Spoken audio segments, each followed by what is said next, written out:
Good afternoon, assalamu alaikum, and welcome to C Results on IBN TV, as well as the IBN TV Facebook page and the C Results Facebook page. I am Sir Ijaz, and today it's Thursday, so that means we're going to begin today with mathematics, and that will be followed in the second hour by creative writing with Miss Naila. So we've looked at a lot of the math paper for the essay exam, a lot of the different topics within the different sections and so on. And one area where we basically had yet to emphasize on some more is in the third section, those questions that fall under the strand of number, namely questions number 41 and 42.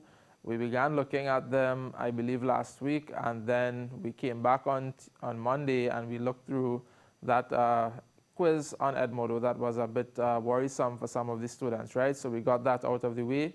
And now we can resume looking at those questions from section 3, and then the plan is to just be doing, complete papers from start to finish until we reach the end of the road here on C Results for this season. Okay, so just a reminder, if you haven't yet joined our Edmodo page, our Edmodo class, you can do so. We do have 3 quizzes that are live this week, math, English, and creative writing as usual, and the deadline for those are tomorrow at 11:59 p.m. All right, so if you haven't done them so far, just this is a reminder to you. And if you haven't joined the class as yet, if you were with us on the Edmodo class previously, you just need to join a new class and enter this code J55AHA, or if you've never been a member, you can create an account, and you will be prompted to enter a class code when you first sign up, and you can use this code. All right, and parents, you can also join and be a member so that you will receive notifications when quizzes are posted and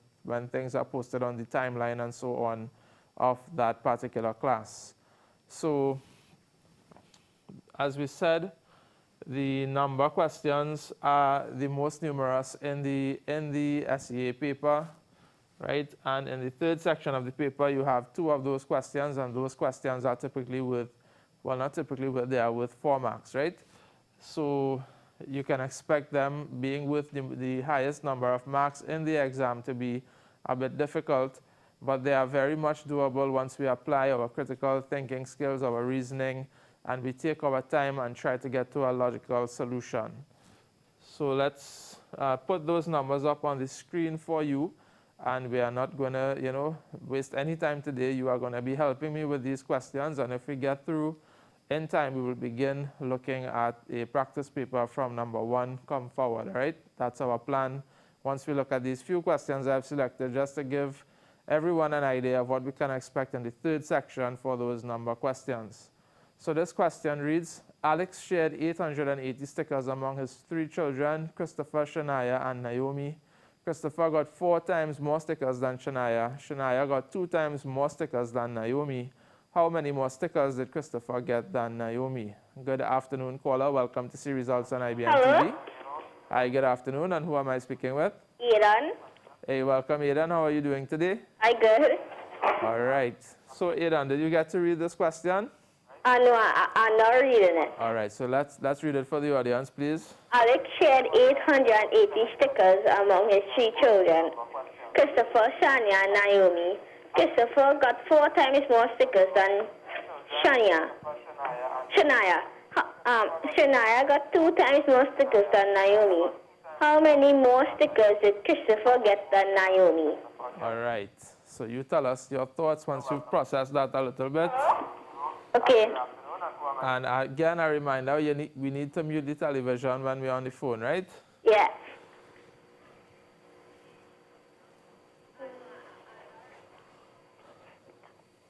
Okay,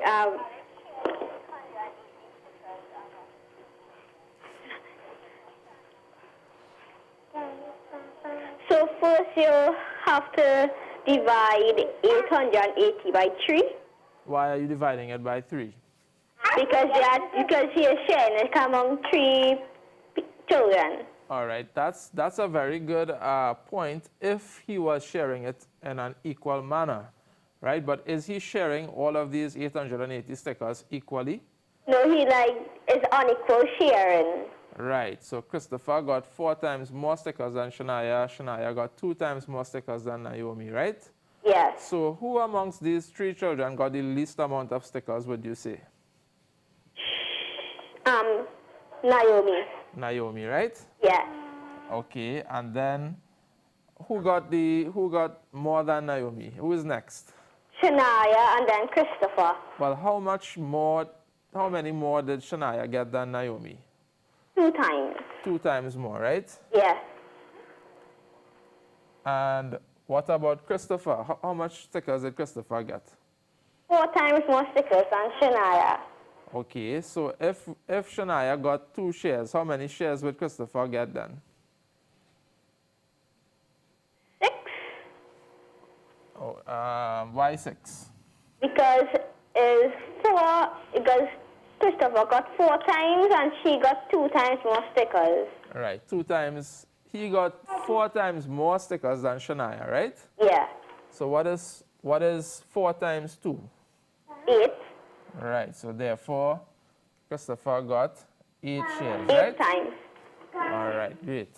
So 1, 2, 3, 4, 5, 6, 7, 8, right? Yes. And each one of these S's, each individual one, is the same as who? Say that again, please. Each individual share that Shania or Christopher got would be equal to the share that who got. Naomi. Right, very good. Now, how many of these do we have altogether? 9 socks. All right, count it up, including the ones that I circled. Okay.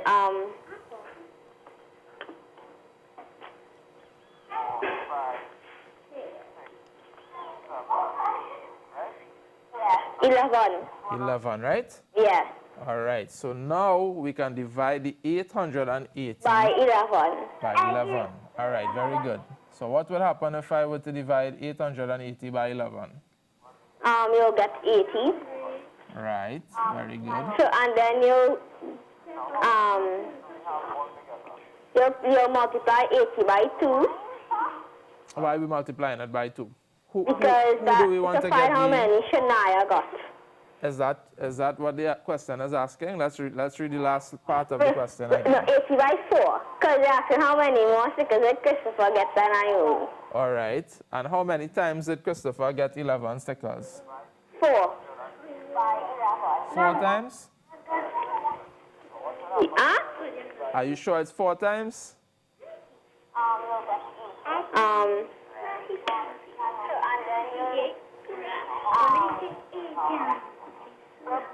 Well, he'll get 320 stickers. All right, listen to me, right? You're going well, but you're just making a small error here. So Christopher got 4 times as many as Naomi, right? Yes. And we said that amounted to 8 shares, right? Yes.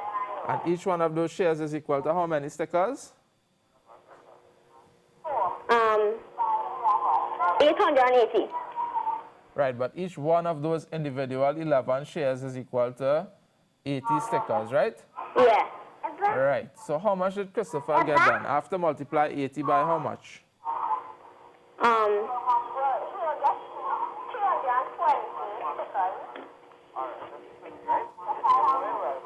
All right, By 8?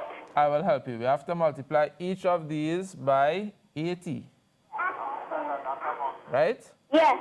You understand? Yes. All right, because one of these letters is equal to 80. 80. Right? Yes. That's what we just worked out. So we want to find out how much more Christopher got than Naomi. So we have to work out Christopher's share and we have to work out Naomi's share. So Christopher's share is 8 multiplied by 80, right? Yeah. And work out that for me and tell me how much that would be. Is the answer 240? 8 by 80? Huh? 8 by 80 is 340. No, 380 by...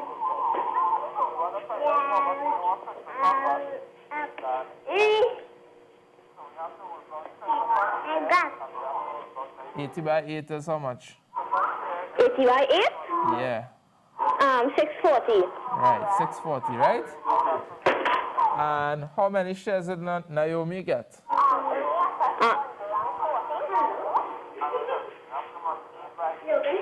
She got 80. Right, she Or got 80 stickers. stickers, right? Yeah. So how would we find out how many more Christopher got than Naomi? 560. And how did you get that 560? 60. How did you get that number? I subtract 80 from 640. All right, very good. So we understand now why the answer is this, right? Yes. All right, thank you so much, Aidan. All right, so Aidan there, soldering on with us to get to the bottom of this question here, right? So I used the approach here of just writing out the symbols, letters to represent each of the children and the shares or the amount of times they receive the stickers in relation to each other, right? Of course, you could have represented it by bars, drawing bars, but that would take me a lot of time on the touch screen, so I'm just representing it here using those letters. So we have a situation where this person is sharing 880 stickers among his 3 children. Now, the first error or the first mistake that Aidan Nelly made, and if you can come back to me, please, guys, is that he was going to share those stickers equally amongst the 3 of them by dividing by 3. Okay, and that would have been an error because each of the 3 children did not receive an equal share of the stickers, right? We are actually told how they got these stickers, how these stickers were shared up. So Christopher got 4 times more stickers than Shania, and Shania got 2 times more stickers than Naomi. All right, so you can begin by representing the person that got the least. All right, so that is Naomi. And then Shania got 2 times or twice the amount that Naomi has. So these 2 S's here is double what Naomi got, right? And then Christopher got 4 times more stickers than Shania. So Shania got 2 times more than Naomi, and Christopher got 4 times more than Shania. 4 times 2 is equal to 8. So how would we be dividing this bar up? We have 1, we have 2, and we have 8, all right? And each of those individual ones would be equal to each other. So now we can divide 880 by 11. Count them up. We have 3 here, and we have 8 going to Christopher, so that is 11 in total, right? Now we can divide 880 by 11, which are the 11 equal shares that we've just divided it up into in our bar model. And we'll get one of those being equal to 80. Now guess who got 80? Naomi. Here she is represented as having 1 share.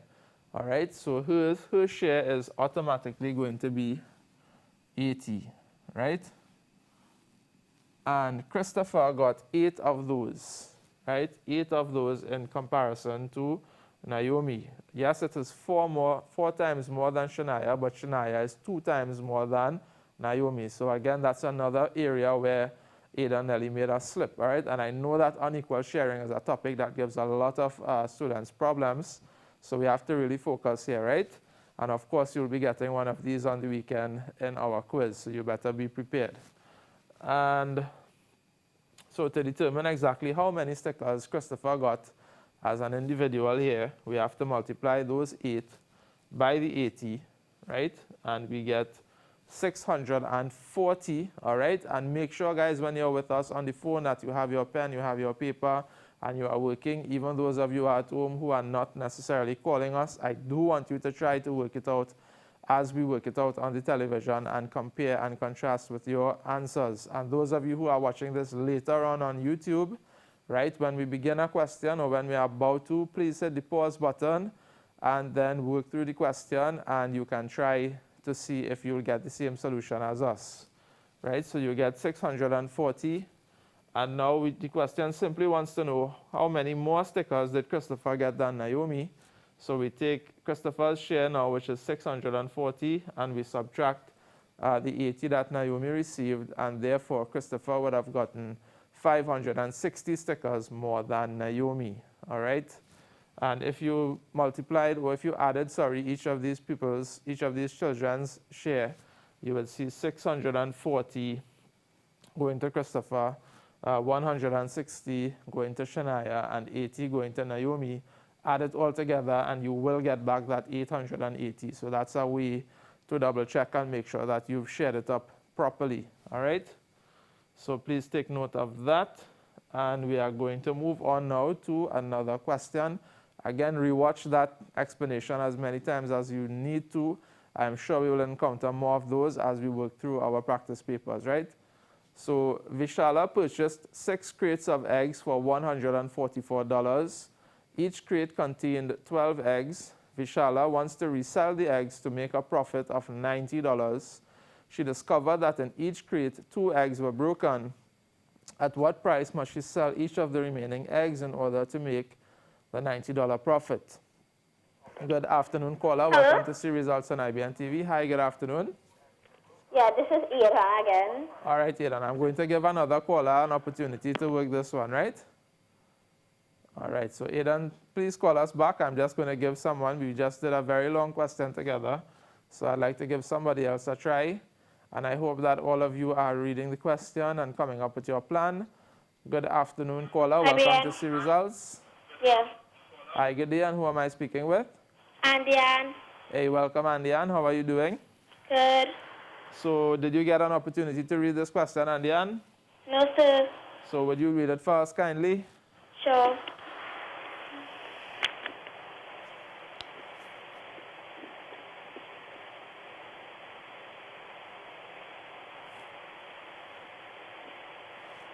Yes, sir, I'm finished reading it. All right. Right, so to find out how much eggs he bought, you multiply 6 by 12. Uh-huh. Yes, no. Hold on, sir. And you'll get 72. All right. So, 72 And eggs were he bought. sold the eggs Uh-huh. for $144, right? And he wants to make a profit of $90. Mm-hmm. So you have to add the 90 to the 144. We add 90. So, 144. right. And you'll get 234. $234. Yes, sir. All right. And then they told you that's how she discovered that 2 eggs were broken in each crate. Yes. So she bought 6 crates and 2 eggs were broken. So you multiply 6 by 2. Yeah. And you'll get 12. 12 broken eggs. Right. Right. 12 broken eggs. 234. Hold on, sir. Yeah, no problem. So to find out how much eggs he had in all, you have to take away 12 from 72. Yes.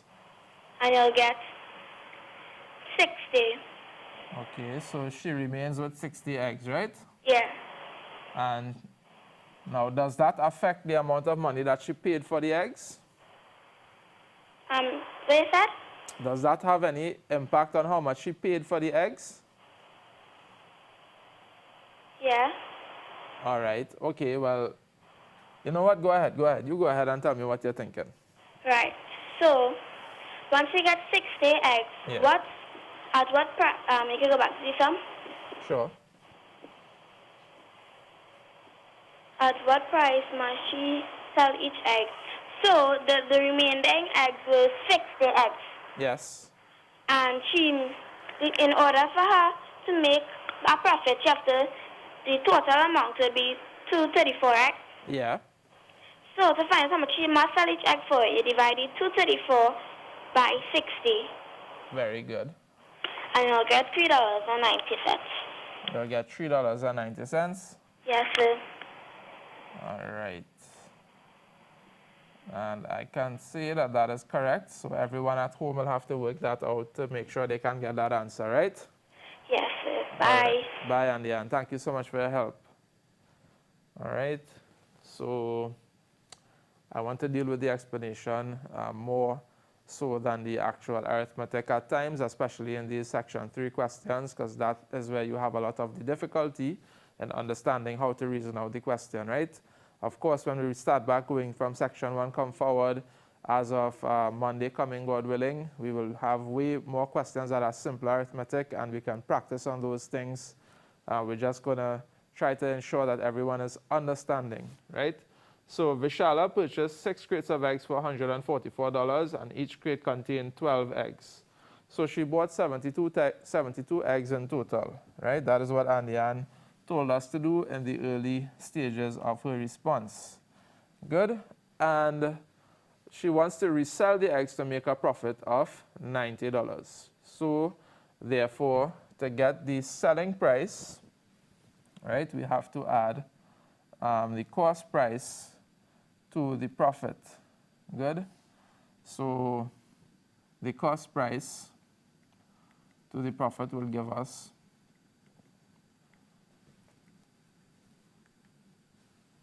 the number that we are looking for.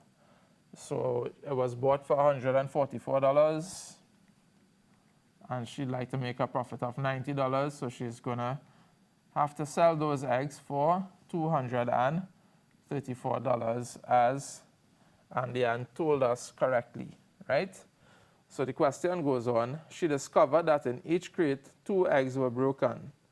At what price must she sell each of the remaining eggs in order to make the $90 profit? So I asked Andy Ann there because I assume that some students, based on just feedback from students over time, that some of them would have thought that that may have had some bearing on the price that she bought it for, or the price that she's going to sell it for. No, all right? She already paid $144 for the eggs, so the cost price is $144. We don't need to subtract anything based on those eggs being broken. She already paid $144, so if she wants to make a profit of $90, she still has to sell it for $234, right? Which is the price that she paid plus the profit that she'd like to make, $234. What is going to change now is the number of eggs that she has left to sell them for. So if she had the total complement of eggs, which was 72, in order to make that profit of $90, she'd have to divide the 234 by 72, all right? But she does not have 72 eggs remaining because she discovered that in each crate, 2 eggs were broken. Okay, so we can't divide by 72 now. We have to divide by the number of eggs that are left. All right, but again, this does not affect the cost price that she paid for the eggs to begin with, nor does it affect the profit that she wants to make, but it is going to affect the price that she will be selling each individual egg at. So we're going to subtract the 12 eggs that were broken, and we will be left with 60 eggs, right? And then you can do some long division here, right? And you will find out that the 234 eggs, the $234 divided by 60 is going to give you $3.90 per egg, right? So that is the answer for that question, and I hope everyone understood that. And we'll now be moving on to another question. So here we have a question, and I see I have a caller, so I'll let the caller read the question for us. Good afternoon, caller. Welcome to See Results on IBN TV. Hi, sir. Hi, good afternoon, and who am I speaking with? Michaela White. Hey, welcome, Michaela. So, Michaela, can you read this question for us, please? Oranges are sold only as shown below. Option 1, 2 oranges for $4. Option 2, 3 oranges for $7.20. Option 3, 5 oranges for $9.25. Tishana wants to purchase 12 oranges. She can use one or more of the options to buy the 12 oranges. What options can Tiana choose that Tishana would choose so that she pays the cheapest price for the 12 oranges? Explain your reasoning for the options chosen and state the price that Tishana paid. All right. So the name there is Talia, right? Sorry. All right, no problem, no problem. So what is coming into your mind, Michaela, as you read that question? I would have to find how much she paid for one orange for each option. Very good. So option one, walk me through it. $2 for one. Right, $2 per orange. That's simple enough, right? 4 divided by 2 is 2. Yes. Right. Option 2, we have 3 oranges for $7.20. $2.60. All right. How much did you just say? $2.60. Okay, so how many times can 3 go into Oh, 7? $2.40. All right. Sorry. $0.40. $2.40. All right, very good. So that is option 2. And the last option is 5 oranges for $9.25.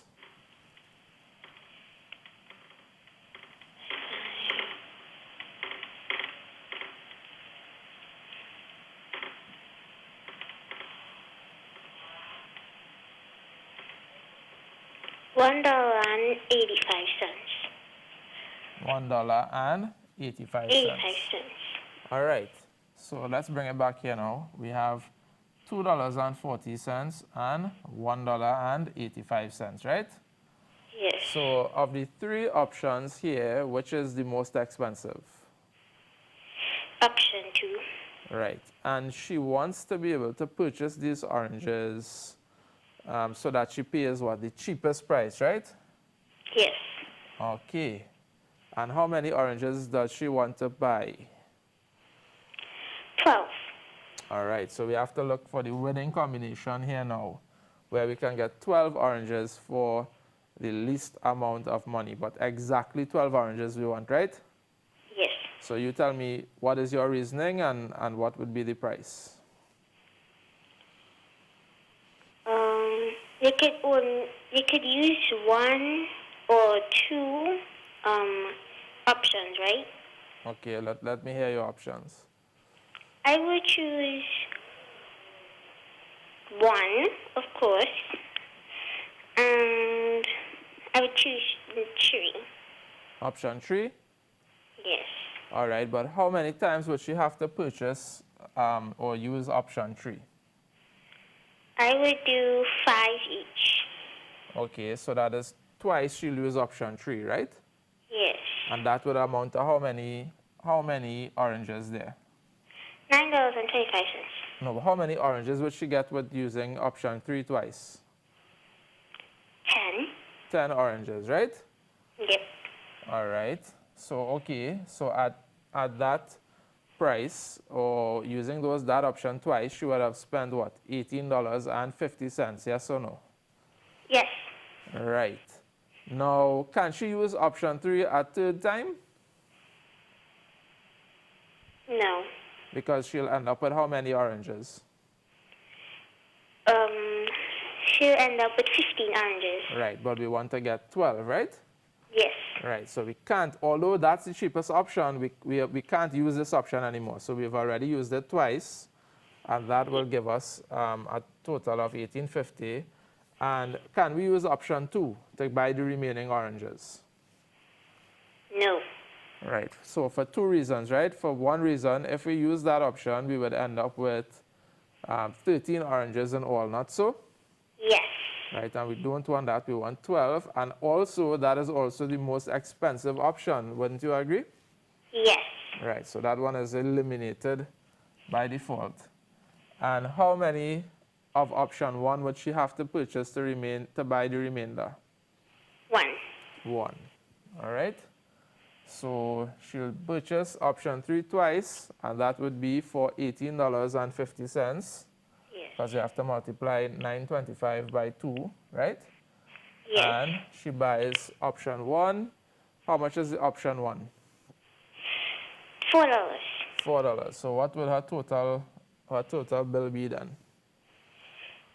So give me a second to work it out. Yeah, no problem.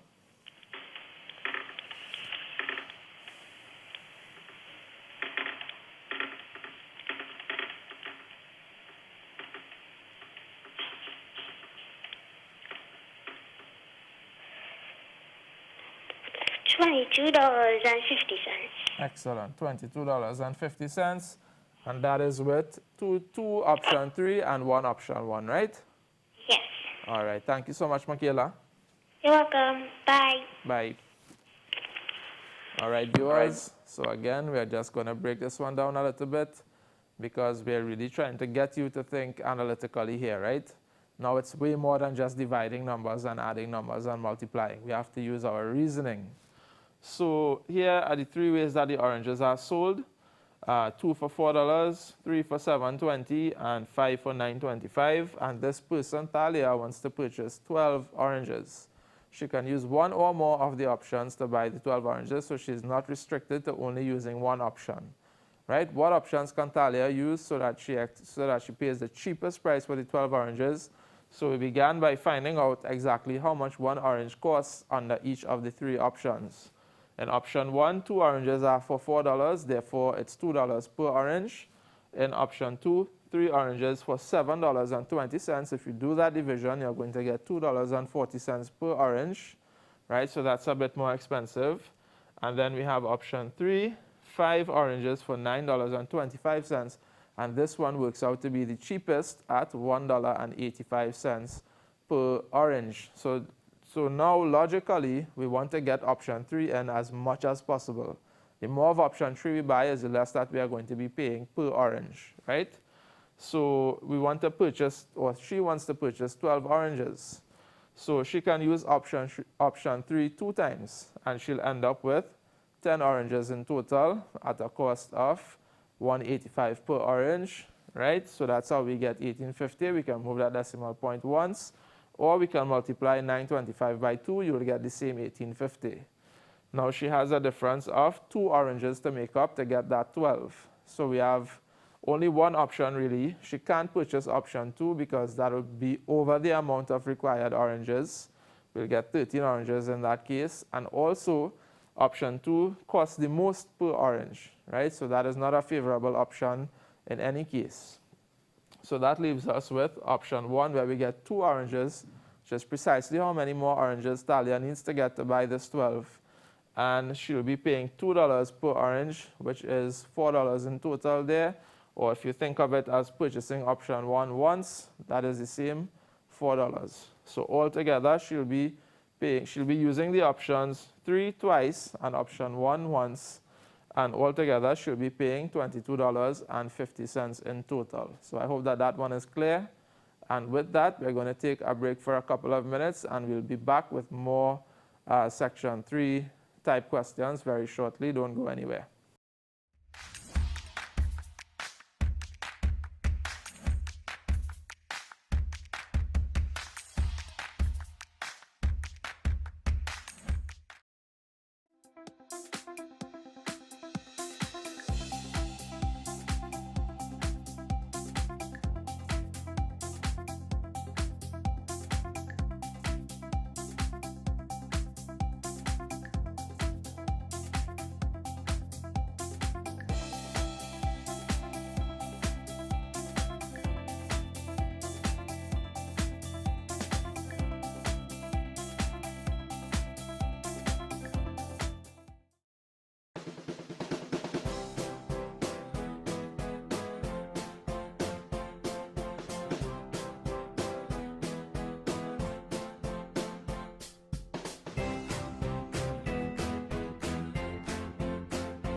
And I do apologize for that. Good afternoon, assalamu alaikum, and welcome back to See Results on IBN TV 8, as well as the IBN TV Facebook page and the See Results Facebook page.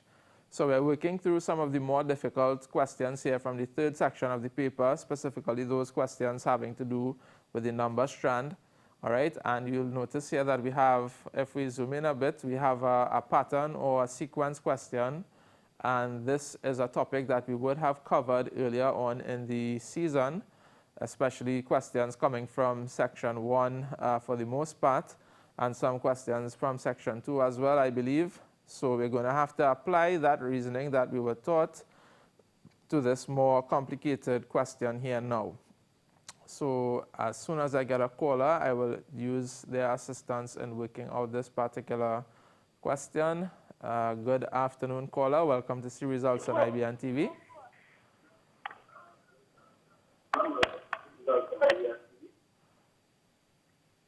Hi, Hello? caller. Hi, good afternoon. And who am I speaking with?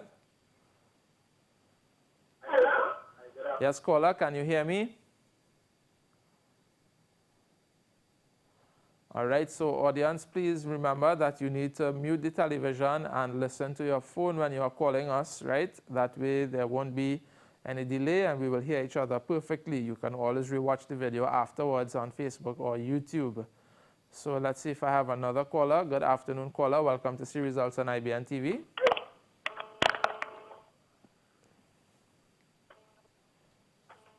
Good afternoon, caller. Hello? Hi, good afternoon, and who am I speaking with? Iran. Hey, welcome back, Eden. So, Eden, let's take a look at this question, please. Would you Okay, read it for our hold on. audience? Okay,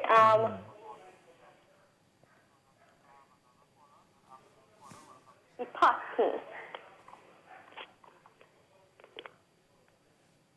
Are you seeing the question, Eden? Yes. So go ahead and read it first, please.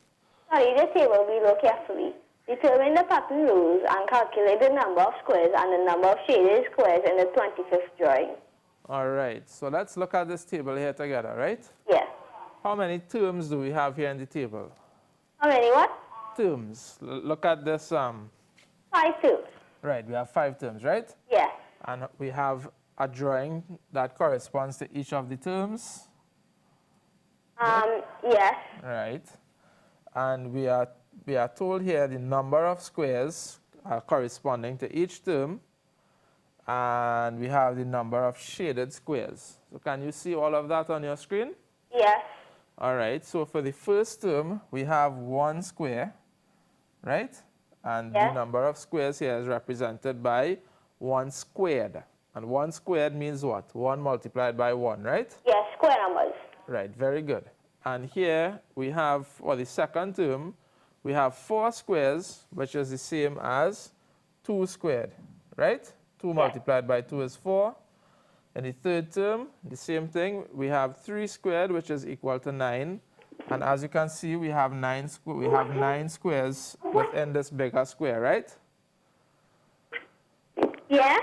All right. And for the fourth term, we have 4 squared, which is 16. And you'll notice we have 16 of those smaller squares within the square. And finally, for the fifth term, it's the same thing. We have 5 squared, which is 25 of those squares in the drawing, right? Yes.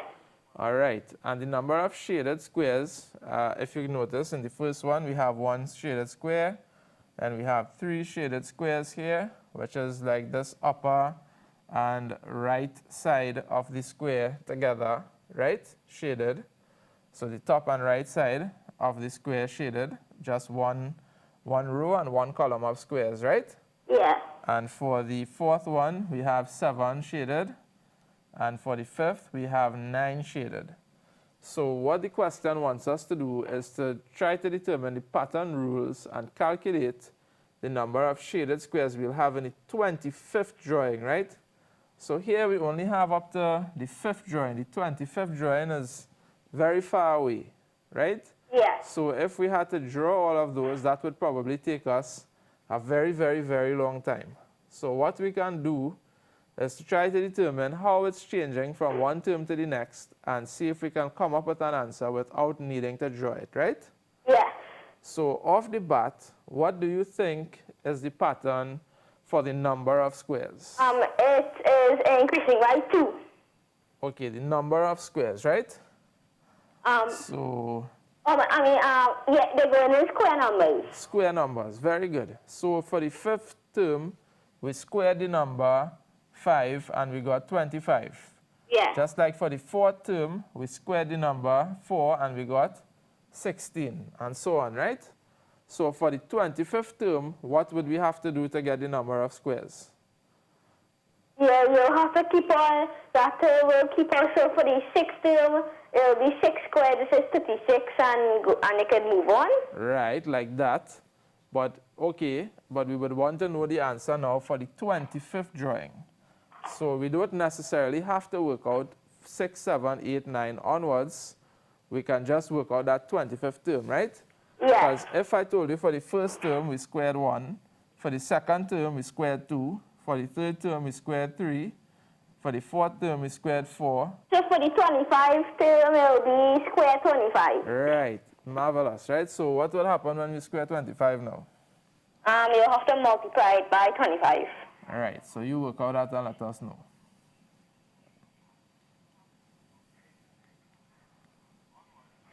$625. Hello? 625? Yeah. All right, very good. So that is correct.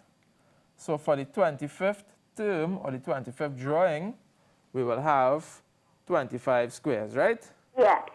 All right, now is the trickier part.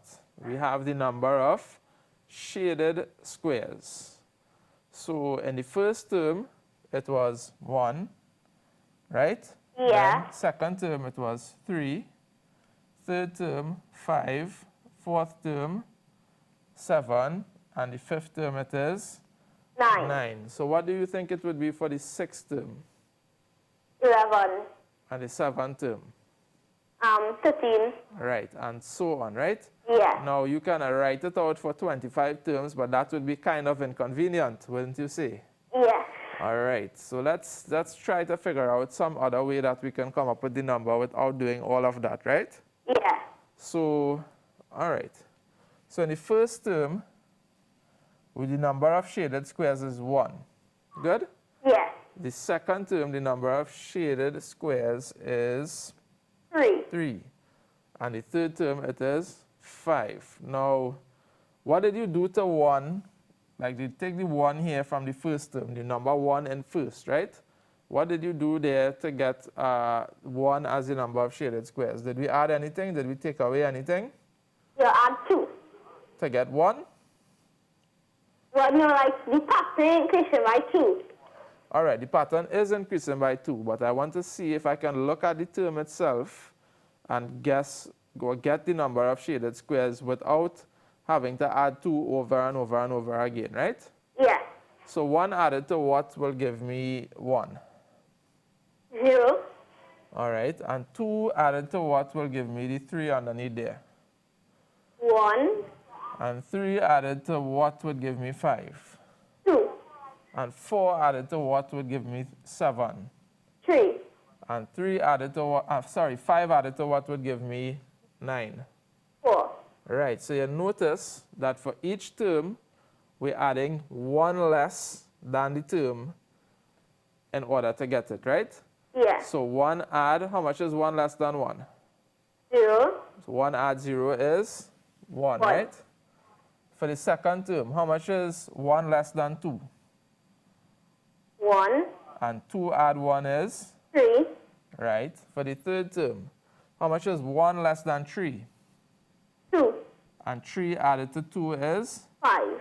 Excellent. For the fourth term, how much is 1 less than 4? 3. And 4 add 3 is? 7. For the fifth term, how much is 1 less than 5? 4. And what is 5 added to 4? 9. Right. So for the 25th term, what do you think you would have to add to 25?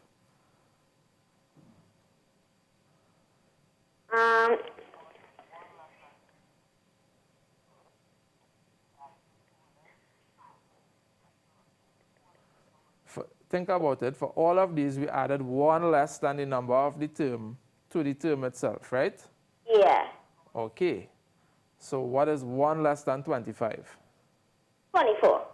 And 25 added to 24 will give us 49. 49, right? Yeah. So for this 25th term here, It'll be 49 shaded squares. right. So just making some room here to add in that. For the 25th term, we are saying that the number of shaded squares is 625, which was 25 squared, right? Yeah. And the number of shaded squares is 49. 49, right? Yeah. All right, Aidan, good job. Thank you so much for helping. Hello? Yes? For the creative writing today, right? Uh-huh. What are you all reading? The story or the report that you gave on at Modo? Today we are still reading the story that was due last week, Friday. Oh, okay. And from next week, we'll be reading the reports. Oh, okay. All right? Like Yeah. you're looking out to see your report read. Yeah. All right. Well, we'll see what we can do, right? Yeah. All right, Aidan. Take care. Yeah. All right. So that is how our callers operate, guys. They are always on Edmodo telling us who they want to be read. So we'll have a look at Aidan's report. So this is the strategy that I used. Perhaps there may have been, one or two other strategies that you could have employed yourself, but I thought that this one was, quite straightforward actually, but it does take some, looking and reasoning, adding and subtracting and trying to figure out basically what is going on from one term to the next. And like I said, if you have no clue about it, maybe you haven't gotten a lot of practice in it, you can look at our YouTube channel in our regular season 1 videos that we would have done in the first part or the first regular part of the season pre-COVID. And you can look up for our videos on number sequences and patterns, and that will help a lot. But I must say that the difficulty of this one is way more than those would have been, right? This one we are going all the way up to the 25th term from the 5th term, so it's a bit of a stretch for our students, but it is possible, as we just saw there, with some persistence, right? So thank you so much, Aidan. And we'll be moving on to another question. So I have a call on the line, and I'll take this caller. Good afternoon, caller. Welcome to See Results on IBN TV. Hi, good evening. Hi, good evening. And who am I speaking with? This is Nicholas. Hey, welcome, Nicholas. So, Nicholas, would you care to read this question for us, please? Yes. All right. Maybe we can try to zoom in a little bit more, if possible. All right, you go ahead, Nicholas. All right. Farmer planted pepper seedlings around the boundary of his land shown below, except for the portion occupied by the gate. A seedling was planted by each post. Right, planted by each post, yeah. Each pepper seedling was 4 meters apart from the other, and each plant produced 5 peppers. Yes. How much money did farmer earn if he sold all the peppers at 7 for $20? Right. So the name there is Kidder, right? But that's okay. That's minor. So tell me what are your thoughts here for this question?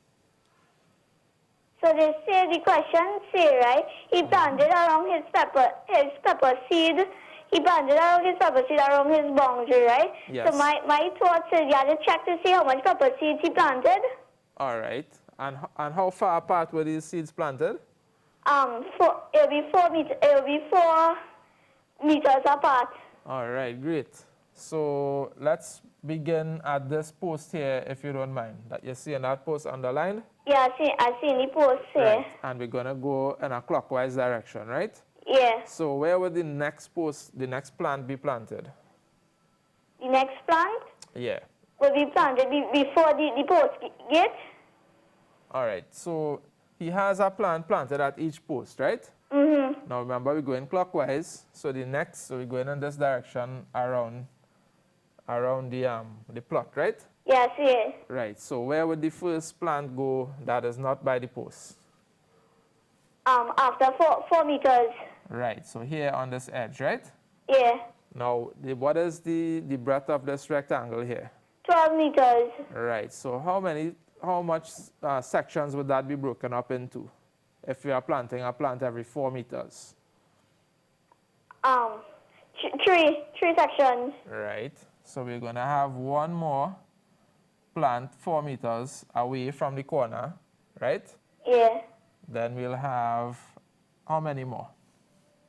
But you want me to find the length, right? Well, each of the plants are planted 4 meters apart. Right. So we just have to figure out how many plants we have on this side of the boundary here. So we already have 2. How many more do we have?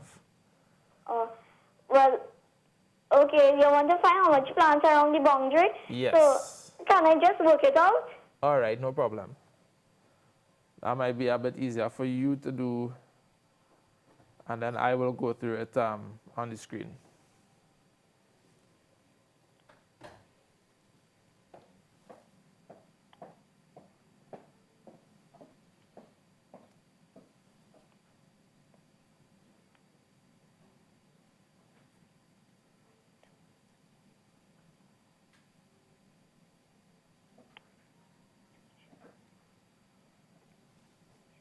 Um, 13 I get. All right, so are you seeing my diagram here on the screen? Yes, I am seeing the diagram. All right, so we went 4 meters to the corner. So that's number 1, right? Yes. Then we went another 4 meters. Yes. We have a second, then another 4 meters, third, fourth, right? Because this is broken up into 4. three segments, right? Yeah, For the 12 yeah. meters, right? Then the 16-meter one now will be broken up into how many segments? You can repeat that, please? The 16-meter length of the boundary will be broken up into how many pieces? 4 meters. Right, very good. So we have one here, 6, 7, 8, right? Yeah. And then the same thing on the opposite side is going to be broken up into 3. Yes. So we have 9, 10, 11, right? Yeah. But when you when you come to the top part, right, you're not counting the gates, so you have to get 3 spaces. Why 3 spaces? Because if 60 meters, the 60 meters is parallel and line to 60 meters. So that means if they want his total boundary, I say, but they might have want the gates, so you have to check to see from the 8 meters and 4 meters. All right. So the gate is this area here. That area is the gate. Yeah. Right? So we excluded that area, but the question did say that a pepper plant was planted at each post, right? Yeah. All right, I'm looking for that here in the question. Right, a seedling was planted by each post. So the distance from here, all right, let me use my little lighten thing. So from here to here is 8 meters, right, Nicholas? Yeah. So there's one in the corner here, then 4 meters to the middle here, right? Yeah. And then another 4 meters between that midpoint and the post by the gate. You understand? Yeah. And then, so we have 12 plants so far. And do we have any more plants to take into account? No, we don't need any plants. All right. Yeah, well, actually, yes, we do. Because we are told that a plant was planted by each post, right? Yeah. So you have to include the one by the gate. Right. So we have 2 by the gate because we have 2 posts. Right. So we have a 13th one here. So in all it will be 14 plants then. Excellent. We have 14 plants, right? Yeah. All right. So we have 14 plants, and that is the reason why. And we are told that each pepper seedling was planted 4 meters apart, and each plant produced 5 peppers. So if each plant produced 5 peppers, how many peppers would we have altogether here, Nicholas? 7 70. Right, you multiplied 5 by 14, right? Yeah. Okay, and that is 70, very good. And we are told that, okay, how much money did Farmer Kidder own if he sold all the peppers at 7 peppers for $20? He What do will we do earn there? $200. Right, and how you got that $200? Well, this is my approach of how my teacher taught me. So you have to divide 7 peppers by the cost of money and multiply by $20. Divide 7 peppers by the cost and multiply. Yeah, that's how my teacher taught me that. All right, and the answer that you are getting is 200, right? Yeah. All right, and that is absolutely correct, Nicholas. Yeah. So can I just say something? Sure. When you had the 13 courses, right? 13 plants. One of the processes when you're counting space, when you ask for plants, right, is like poles and spaces. You need to add one and subtract one. So the first I'd say, well, it's 14 plants because I followed that process in my head. And I was saying the answer is 14, but just to be cautious, I didn't want it to fast track now. All right, that's no problem, Nicholas. Don't worry about it, right? Yeah. All right, man. Thank you so much for your help. Okay, take care. You too, Nicholas. All right, bye. Bye. All right, so what is happening here, audience, is that this entire length here is 16 meters, right? And we have 8 meters here and 4 meters here, 12. So the length here of this, the gate itself is 4 meters, right? But we were told that one plant was planted at each post anyway. So that missing area for the gate wouldn't have had any plants in it anyway because it's only 4 meters long, right? So I think I understood what Nicholas just said there, and I understand his question, but we need to be able to draw. We have the diagram, so we have to manipulate our diagram in such a way that we will be able to see the number of plants clearly. And if you put a 4 meter space in between each plant, given the lengths of the various sides of the rectangle, you would arrive at 14 as we just did once we include the 2 by the gate, right? And because each plant produces 5 peppers, we got 70 peppers in all. The peppers are sold at 7 peppers for 20. How many bunches of 7 peppers would we have? We divide that 70 by 7. We're going to get 10 such bunches of 7, and each of those are going for $20. So we have to multiply 20 by 10, and we will get $200 in total. All right? So those are some of the questions that you can expect to encounter in the third section in the number strand of your paper, and many more, right? And we intend on beginning looking at entire practice papers from the first question all the way to number 45, commencing on Monday. So thank you so much for being with us, and don't go anywhere. We have creative writing up next with Miss Naila. It has been my pleasure.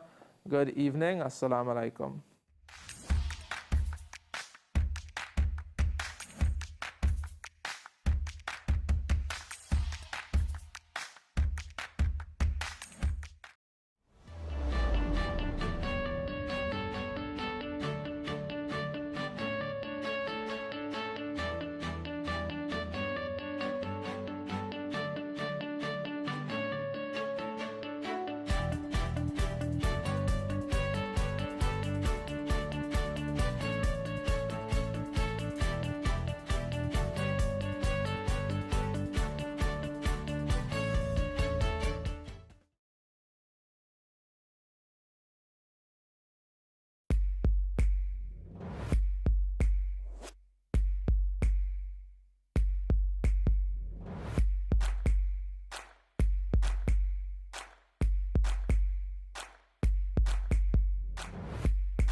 Attention all bakers, doubles vendors, and roti makers. Try our high-quality unbleached bromate-free all-purpose and baker's flour. Low price and conveniently packaged in 2 pounds, 2 kg, 10 kg, and 25 kg bags. For wholesale and retail prices, contact Shiklisha Limited, 665-3336, or visit us at Warrenville, Canupia. Shiklisha Limited, quality you can trust.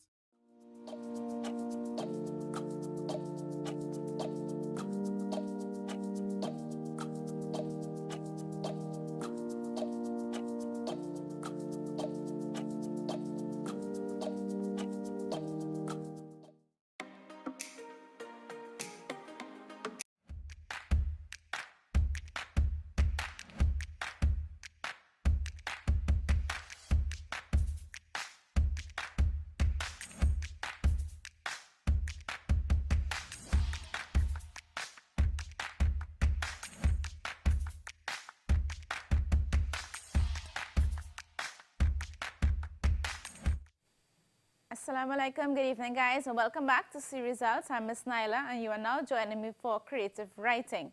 So as you know, for creative writing, we have been looking at two main styles of writing: expository style of writing, also known as report style writing, and of course narrative style of writing.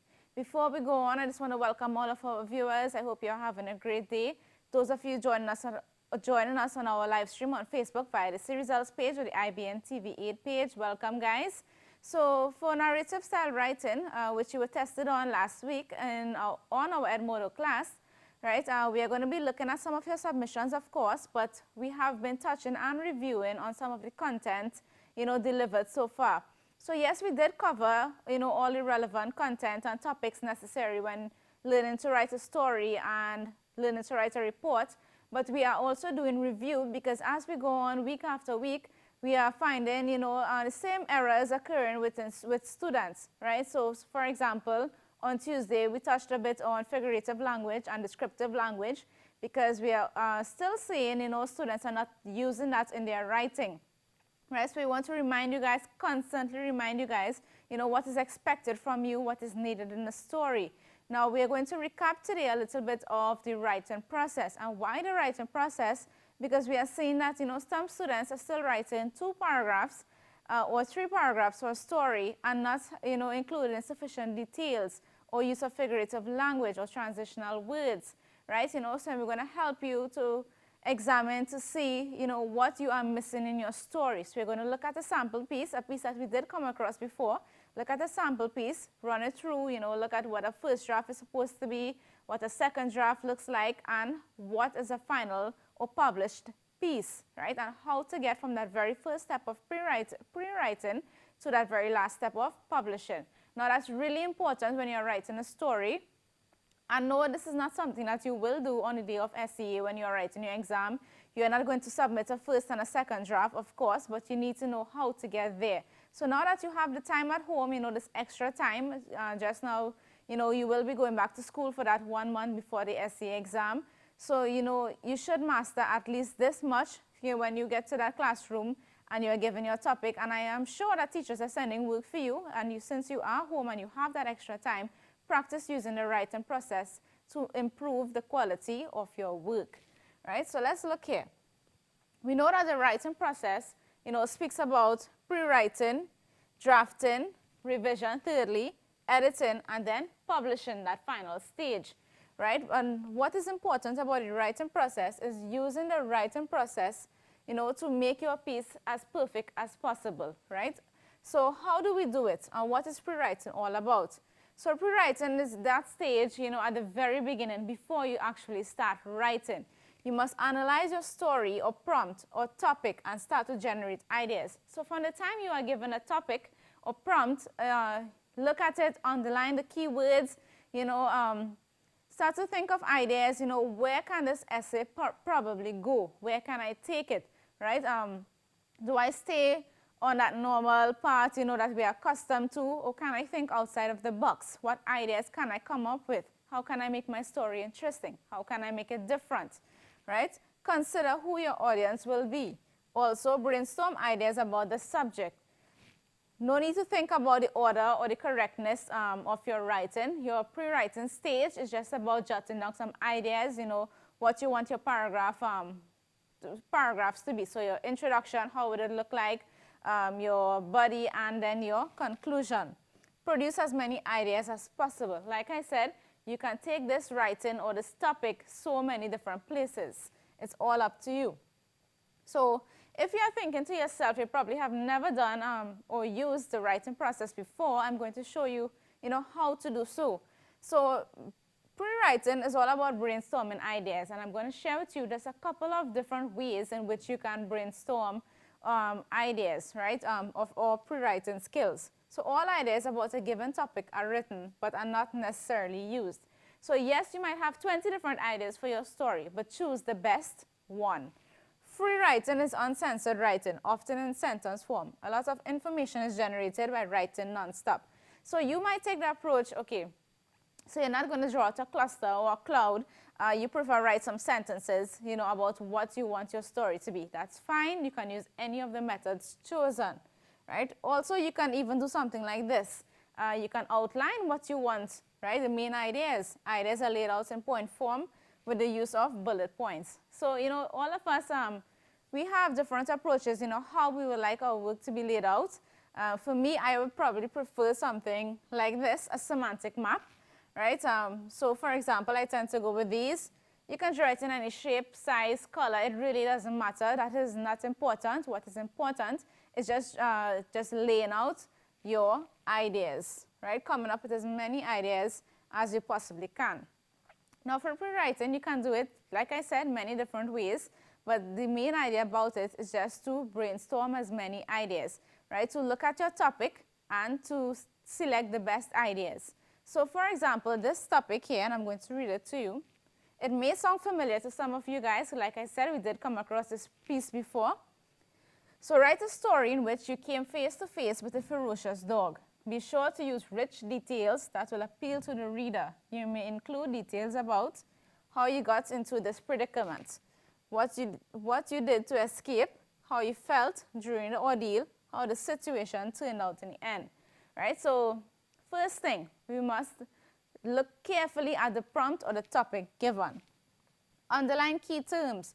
Look specifically at what the topic is asking you for. So they're saying to write a story in which you came face to face, right? So face to face, this happened to you with a ferocious dog. So not a kind of friendly dog, but a dog that was actually scary, right? Be sure to use rich details referring here. And how can you incorporate figurative and descriptive language, right, into your rich details? Simply using them. Your adjectives, joining sentences, extending your sentences, all of that to provide rich details. That will appeal to the reader. Of course, that's the idea behind it, right? You're trying to captivate, to hook, to entice your reader. You may include details about how you got to into this predicament. So all of these here are actually your key terms, what they are asking for specifically in your writing. Ensure that you incorporate all of these in your story. You have to tell us, how did you escape? How did this happen? How you got into that situation, right? And emotions are very important, we know, in a story, right? You must tell us how you are feeling throughout your story. It helps us to understand, helps the reader to understand, right? Exactly how you are feeling there.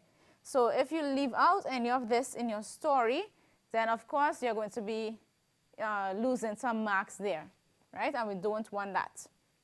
So here's an example of a pre-writing method, right? So we use the semantic map here, and we laid out some ideas for this story, right? And just labeled it as chased by a ferocious dog, right? So we use the 5 W's here, right? Also, and an H actually, so not the 5 but 4 and an H, right? You can use the 5 W's and H to help you, which are also called your question words, to help you lay out your ideas. So for example, who's in the story, right? Your characters, Rufus, which is the name of the dog, right? Yourself and the owner of the dog there. Where did it happen? In the neighborhood, right? How? Because the owner left the gate open. When did it happen? Probably you were walking home from school, you're going to the shop, something like that. And why? Right? You were being chased.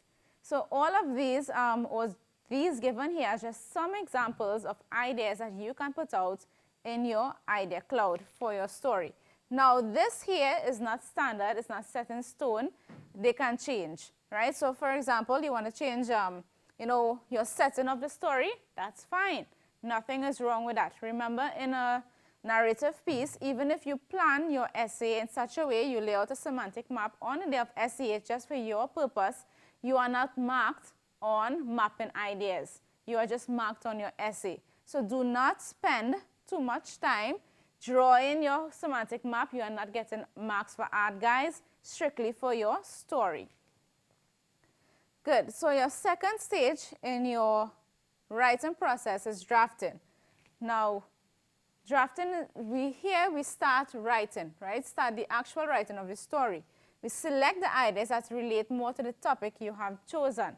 So for instance, if this was my cloud here and I had 5 different other ideas, I would choose the ones that I want in my story or that are suitable for my story. Organize information logically or sequentially. As you know, going back to the narrative rubric, you are given 5 marks for organization of your essay. And organization isn't only about logical and sequential order, right? You know organization has to paragraphing and so on. Write sentences and paragraphs even if they are not perfect. So because it's your first draft, right, you're actually now starting your first draft, here you are just extending your sentences or your ideas that you already laid out in your pre-writing stage. So it does not need to be exactly perfect. But however, as you go along in the writing process, you will definitely have to perfect those.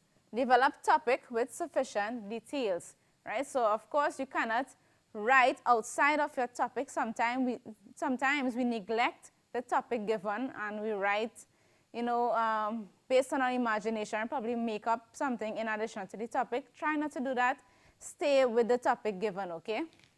That's really important. So let's look at the first draft for our sample piece here. The same topic given. I screamed as I walked down the street. It was a Wednesday evening. The sun started to fade away. The color of the sky changed from its multicolor to a dark orange. I was walking along Maracas Drive on my way to Nikki's Mini Mart. All of a sudden, Rufus, the neighbor's dog, ran out. I stood momentarily paralyzed. I almost fainted in fear as Rufus came closer and closer to me. I thought it was the last moments of my life. Was I about to be mauled to death? Rufus dashed after me. I hurriedly dashed down the street, running for my life.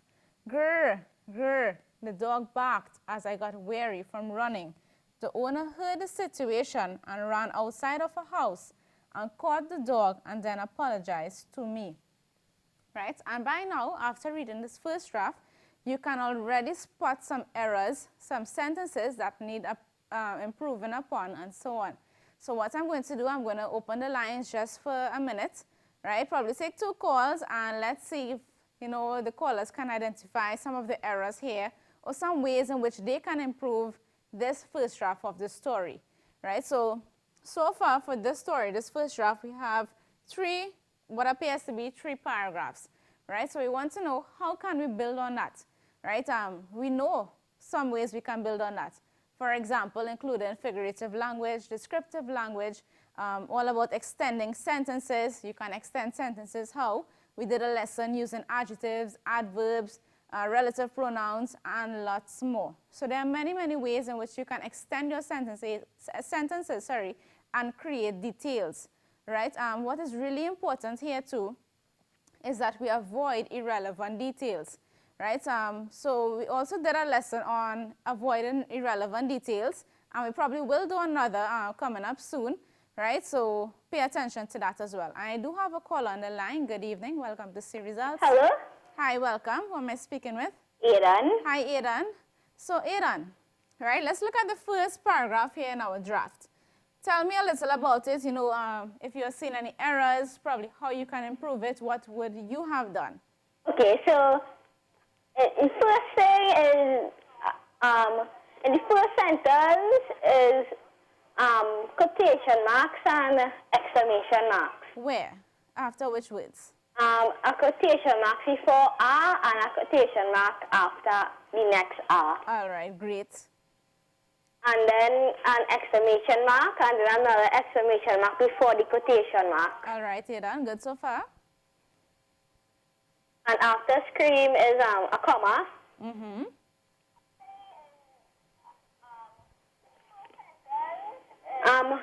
Full stop after street. Right. full stop after, I mean,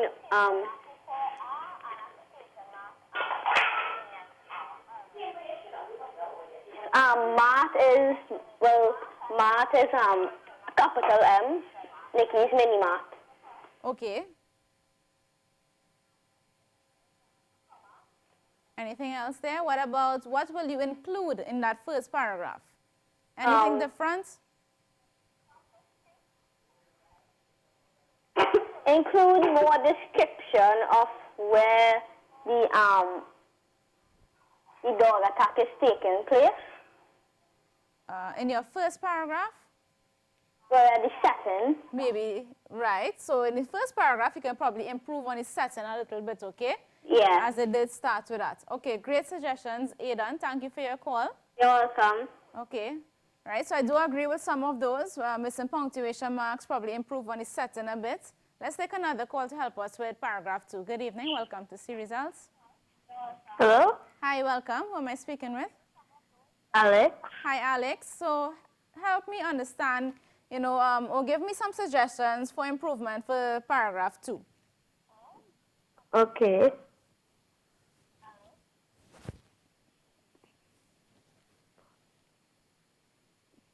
You can read aloud if you like. Okay. I stood momentarily paralyzed. I almost fainted in fear as Rufus came closer and closer to me. I thought it was the last moments of my life. Was I about to be mauled to death?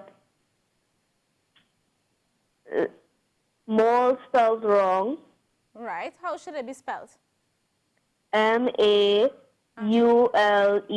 Right. And I should have a full stop after death. Good. And it's not supposed to be dash, it's supposed to be dashed. Good. So past tense, right? Yes. Rufus dashed after me. I hurriedly dashed. It's not supposed to be dash. Good, right.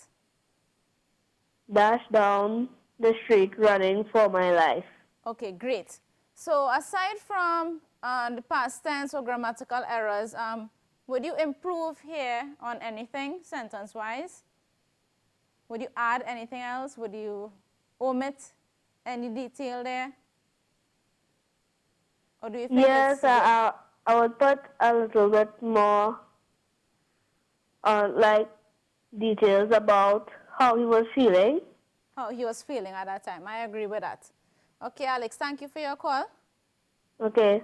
Okay, let's just take one final call for this last paragraph here. Good evening. Welcome to See Results. Hi, good evening. Hi, welcome, Nicholas. Hi. So tell me about this last paragraph here. Okay, can I read it out loud? Of course. Grr, grr. The dog barked as I got weary from running. The owner heard the situation and ran outside of our house and caught the dog and then apologized to me. So there's supposed to be an exclamation mark. Right. After. After grr. Right. And, well, the dog barked as I got weary from running. A full stop supposed to be there and a new sentence. Okay, right. The owner heard the situation and ran outside of a house. That aunt supposed to be comma, caught the dog and then apologized to me. Okay, that can work as well. Anything else there you would have inserted or? No, that's all I have inserted. All right. Okay, Nicholas. Thanks so much. Okay, you're welcome. Okay. So all great suggestions, guys. So we know that, students are aware of some of the errors going on, ways to improve, right? Probably in another piece, some irrelevant details. I am sure they will be able to identify that as well, right? But just remember, this was just the first draft. So when you have created your first draft, such as the student here, now you have to look closely, just as the students called and were able to analyze, line by line, looking for punctuation errors, grammatical errors, sentence errors, and all of those. Now you have to improve on each of the errors. So this is called the revising stage, right? So the revising stage is all about making it better. And can we just go to the screen there? Right, so you reread what you have written, of course, just as we have reread what we wrote. Now it's time to rearrange words or sentences, right? Change the order of paragraphs if necessary. And according to the draft that we just read, so far, it's logical, we are able to follow it, right? So may not necessarily apply in this case. Make sure there are smooth transitions between paragraphs, right? So these are where your transitional words and phrases come into play. And then you have to include new ideas, adjust previous ones, or simply omit irrelevant details, right? So it's about fixing. Replace overused words with stronger word choices. For example, a lot of times we like to use the word good over and over in our essays, or the word beautiful or pretty, right? Those are boring words or overused words. You can, of course, refer to a dictionary or your vocabulary list, apply some synonyms, whatever is relevant in this case. So let's look at our first draft still, but some of the changes made to this first draft, right? So somebody pointed out quotation marks and exclamation marks are missing, so punctuation was identified as one of the errors. Probably your last sentence here, I'm going to get to this shortly, but it's called a run-on sentence, right? So let's go from the top. I screamed. So this is supposed to be as, so as rather than a. I trudged, so we just changed the word here, which we had walked, right? Walk is a bit boring, right? Probably overused. Use a synonym to replace it. Down the street. It was a Wednesday evening. The sun started to fade away. The color of the sky changed from its multicolor hue to a dark orange, right? So we'll get to that insertion shortly. I was walking along Marcus Drive on my way to Nikki's Mini Mart. All of a sudden, Rufus, the neighbor's dog, ran out. I stood momentarily paralyzed. I almost fainted in fear as Rufus came closer and closer to me. I wanted to pay attention to the missing punctuation marks from previously. I thought it was the last moments of my life. Was I about to be mauled to death? Right, so here we have a spelling error somebody pointed out. Rufus dashed after me. I hurriedly dashed down the street running for my life. Grr, grr, the dog barked as I got weary from running. The owner heard the situation and ran outside of a house and caught the dog and then apologized to me. Right, and I want to look and draw your attention to that last, or what appears to be the last paragraph, which is actually what's called a run-on sentence, right? A run-on sentence is a sentence error caused by running one sentence into another. And Nicholas showed us how we can break up those sentences, right? Break up that sentence and form other sentences, as a matter of fact, without putting a punctuation in between. The dog barked as I got weary from running. The owner heard the situation and ran outside of the house and caught the dog and then apologized to me, right? Instead, he could have said the dog barked as I got weary from running. The owner heard the situation and ran outside of the house. Full stop again, she caught the dog and then apologized to me, right? Or you could have used a comma. It's your choice, right? Our next stage will be editing and proofreading, right? So let's edit and proofread. What do we need to know about editing, right? Be sure all sentences are complete. So don't leave your sentences hanging. Ensure that you complete all ideas given, right? Correct spelling, capitalization, grammar, and punctuation. So here is where your 5 marks are coming into play from your rubric, right? That grammar and mechanics. Change words that are not used correctly. Have someone check your work if possible. That will be a great help to you, I do assure you, right? Usually when we're at school, our teacher goes through our drafts, our first draft and second draft with us. Rewrite it correctly and neatly after making adjustments. If not first and second draft, I am sure that your teacher looks through your essay, and advise you of what to change or some changes to be made. All right, so let's look at the second draft now. So what did we change? Pay attention. I shrieked as I recalled the events that fateful day in August. I vividly remembered that day as if it happened yesterday. The golden ball descended from its place from in the once multicolored sky. I strutted down Maracas Avenue on my way to Nikki's Mini Mart. So immediately you can tell the change here, versus the first paragraph we came across. And which, in your opinion, do you think is more appealing to your reader? Suddenly, I encountered a monstrous beast, my neighbor's dog, Rufus. The savage canine looked menacing with its big, wide, sharp teeth, black face, and huge red eyes. Right? So missing from our previous paragraph was a description of the ferocious dog that you encountered. Ensure to,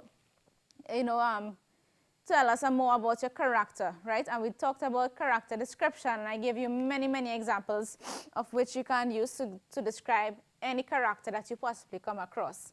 Let's go on. I stood momentarily paralyzed and felt my heart pounding against my chest. Fear made my teeth chatter, my body quiver. Angst filled every cavity of my being as I contemplated my next step. The furious creature inched closer. I thought that I was going to be mauled to death, right? So Nicholas did advise that we insert a bit about emotions.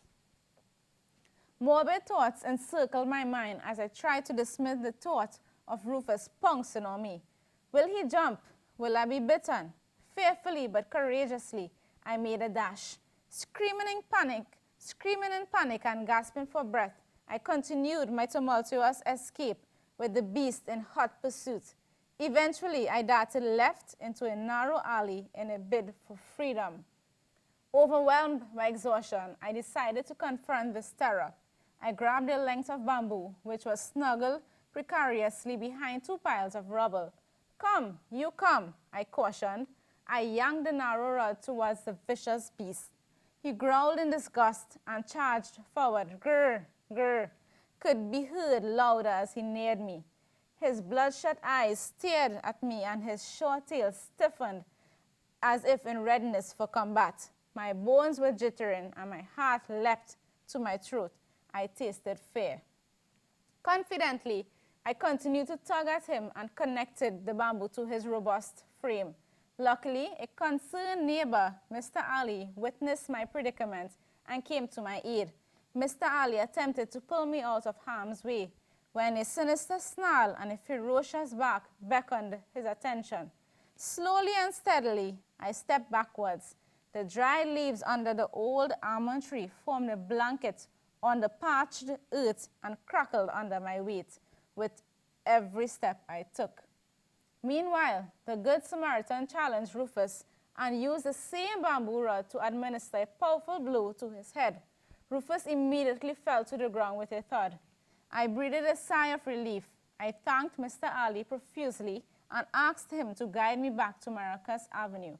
I forgot my errand to the mini-mart and headed straight home. As meek as a lamb, by then, I was drenched with sweat and felt extremely tired from the unforeseen events earlier that day. Right? So this, guys, is what your second draft looks like. So yes, you revised, now it's time to edit, proofread, and so on. Only error here in your second draft as highlighted in red as meek as a lamb. Right? Instead, just give me 1 second. Actually, right, as meek as a lamb, it was just a sentence fragment. So instead of saying, I forgot my errand to the mini-mart and headed home straight ahead, right, or headed straight home as meek as a lamb. So not a full stop here, simply just add as meek as a lamb, full stop, right, taking off that sentence fragment for it to be your published piece. But let's read the last paragraph there. As soon as I arrived home, I plopped down on the cozy couch. After taking a minute to catch my breath, I related the frightening ordeal to my mother. I was indeed relieved to be in a safe haven and within the comforting arms of my beloved. That day was the most terrifying day of my life and will be etched in my memory forever. Right? So I'm wondering now, what are your thoughts on the second draft? Now, this second draft can easily be the published piece or your final piece. Right? Simply, as I pointed out, this one error highlighted in red, minus that sentence fragment, right, removing this full stop, you will have your published piece. So guys, like I said, this is a way that you can improve on the quality of your writing. Simply follow the steps. Going over, revising, editing, and so on is really important. Don't take it for granted. Not because you are at the stage of essay level and, you are accustomed writing essays, but sometimes, right, if we just simply look through our writing with a fine-teeth comb, I assure you guys, you're going to find some errors. You're going to look at the ideas you have written in a different light. You might probably think, I could have written this here and probably take out this piece of detail, right? Add something different. The way you arrange your sentences, your words, all of that comes into play. You know, it's all about writing in a clever way, right? And don't tell us, you know, everything directly.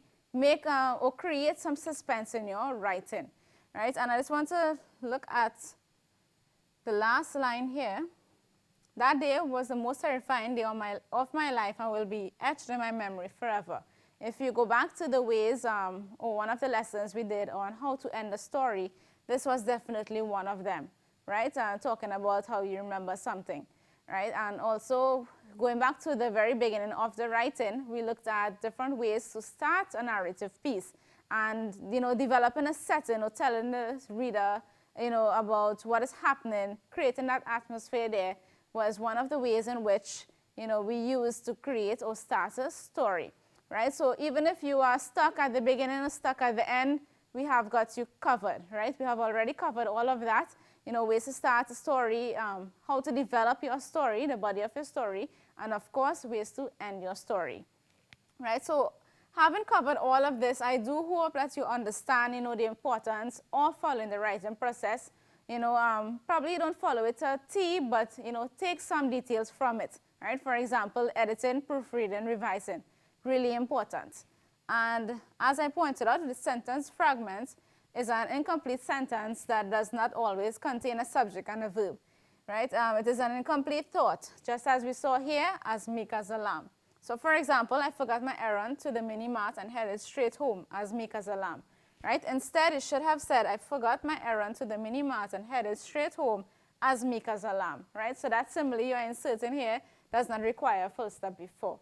Yes, so ensure that you have or used in your writing figurative language, descriptive language, proper use of punctuation marks, capitalization, really important, your transitional words, and all of that, right? And also pay attention to some of the errors that we came across. And, you know, some of you pointed it out, like I said, with grammar mechanics, you know, we often make errors with that. And when we are reading some of the submissions shortly, we will look at, you know, some of the common errors that students make, right? So stay tuned with us. When we come back, we are going to look at some submissions.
اللهم رب هذه الدعوة التامة والصلاة القائمة آت محمدا الوسيلة والفضيلة وابعثه مقاما محمودا الذي وعدته.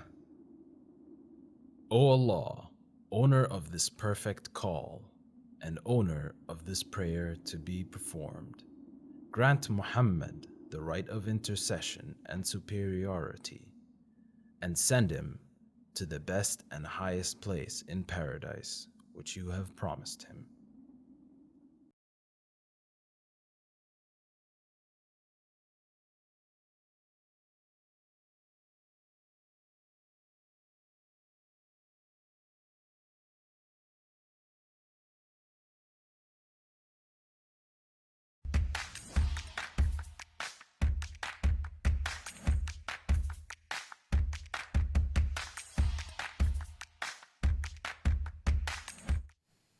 Assalamu alaikum, good evening guys, and welcome back to C Results. I'm Miss Naila and you are rejoining me for creative writing. So just before the break, we looked at and actually recapped a little bit about the writing process, and I do hope that you will use the writing process from now on in your writing. Right, so we're going to move on to some submissions from our Edmodo class.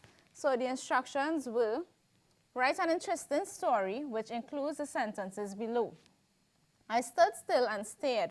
With my eyes deceiving me, I looked again. I wasn't dreaming. Remember to include details about where you were, what surprised you, and why you were so surprised. Right? So let's look at this piece here. I rubbed my eyes as I saw my name plastered across the television screen. I had just won the, wait, let's start at the beginning of the story. As I strolled home, I passed by a local news station to visit my Aunt Candace. She was a reporter for the station. I asked the guard if I could speak to her, but I was told she had already left. Right, so I just want to say it's a nice beginning, right? Unusual. I like that the writer here went back, going to tell the story and then, started at the end there and then went back to the very beginning. That's a nice touch. It's a change, right? On hearing the news, I decided to go home. Before it got dark, I strolled past the parking lot when my eyes caught sight of a brightly colored pamphlet on a street lamp. I stopped and reversed so I could properly read advertisement. Raffle. These bold letters seemed to pop out the paper. Do you want a chance to win a grand prize of $10,000? All you have to do is fill out one of the cards of $100 for a chance. If you would like to participate, ask the guard for a card. When filled out, bring it back. Anyone of any age can participate, right? So, of course, here, this is just an error, probably a typing error. This particular part surprised me. This couldn't be true. All I had to pay was $100. I could have a chance to win $10,000. Little did I pay attention to the chance part. I ran up to the guard, and he handed me one of the cards. I gladly snatched it and ran home. When I reached home, I ran up to my room and opened my piggy bank. I had exactly $100. I'm going to have $10,000. I went to bed that night ecstatic. I couldn't wait to tell my parents after school when I gave back the card. During school, I could barely hold in my excitement. I was as happy as a lark. I could use this money to buy so many video games, V-Bucks on Fortnite, a popular video game, and even a new bike. Right, so a comma is missing here. When school was over, I sprinted to the station. I gave the card to the guard, and he took down my name. So I'm going to pause there a second. So far, this is probably the third paragraph, right? And I just want to say, a little bit of details. Yes, it's a little bit exciting. It's a raffle.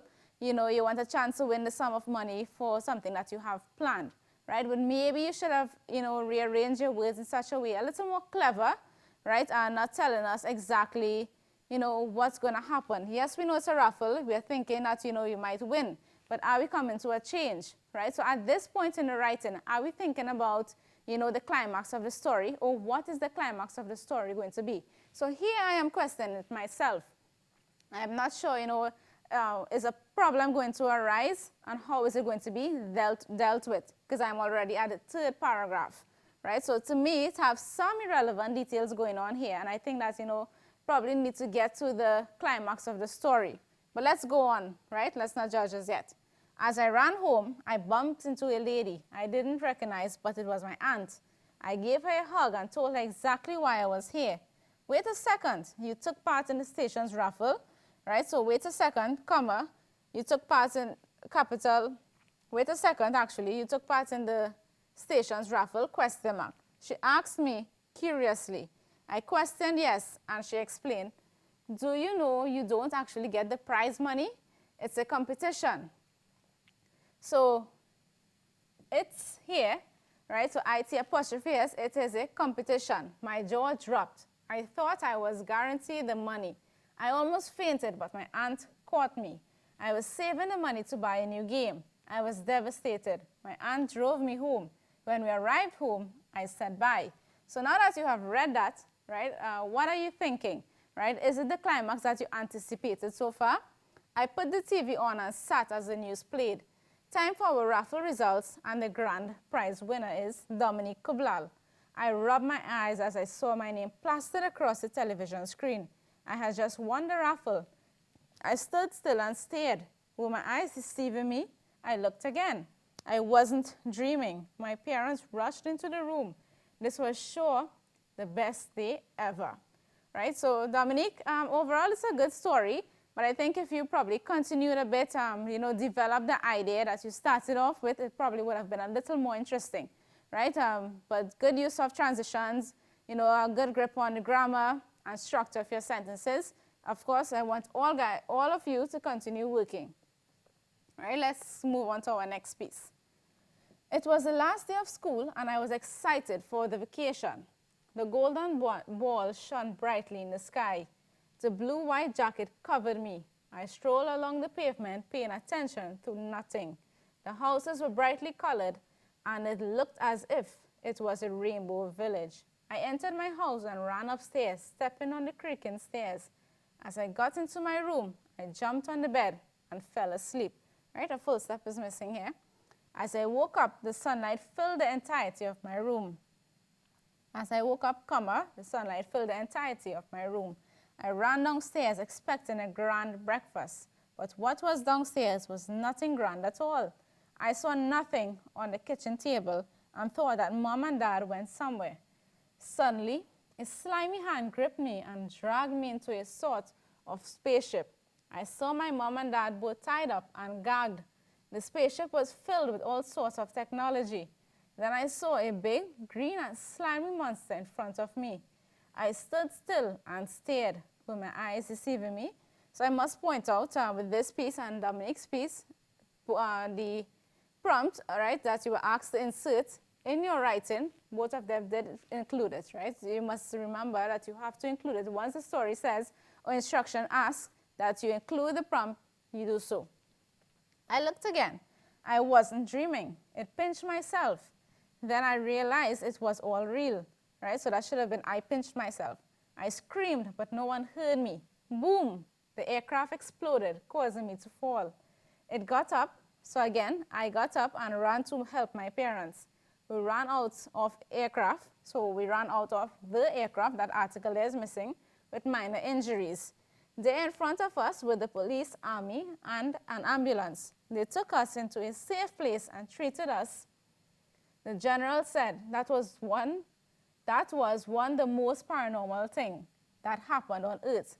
Right? So that was one of the most paranormal things that happened on Earth, is a correction there. Thankfully, the aliens and the aircraft were nowhere in sight. My parents and I thanked everyone who assisted. We went home scared out of our lives and rested.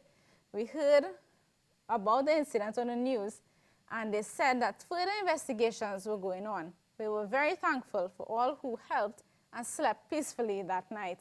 Right? So this was written by Donald Boodoo.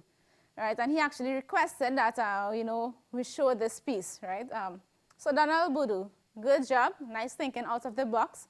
What I would have liked, a little bit more details and description about, that event that happened on the spaceship that caused that explosion, right? So probably could have painted that picture a little brightly for us, or a little more brightly for us, you know, a little more vividly so we can actually see what's happening, and a little more emotions expressed throughout your story would also be appreciated, right? So keep working, Donnell.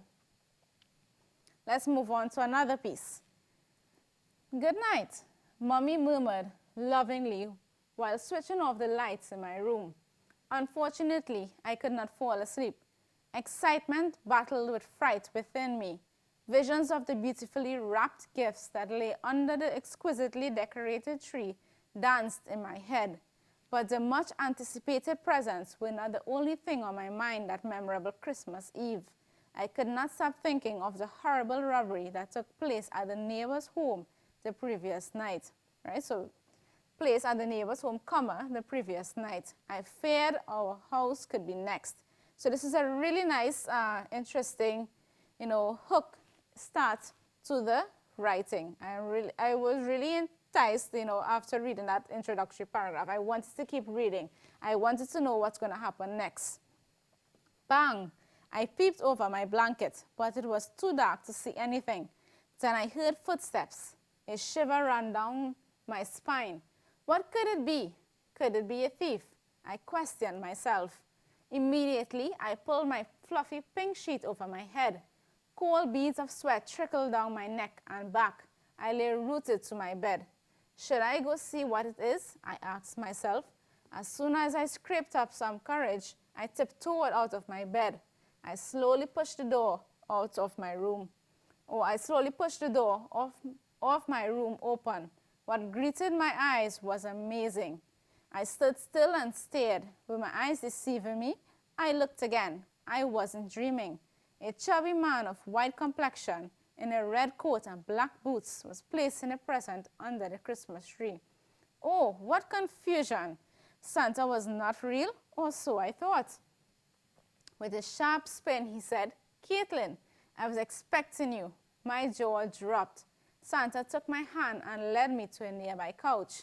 "I know why you do not believe in me, but here I am. Your father recently passed away, and it made you question many things in your life," he explained. I wondered how he knew all of this, because it was all true. He placed a simple rectangular pink box in my hand. "This is a present your father meant to give you, but he did not get the chance." Inside was a necklace with my initials engraved. Like a dam that burst, my tears began to flow uncontrollably, and I was enfolded into Santa's warm embrace until I calmed down. Unfortunately, he made me promise to keep our meeting a secret. However, that precious necklace, which I wear every day, remains proof it was not just a dream. Written by Caitlin Bernard.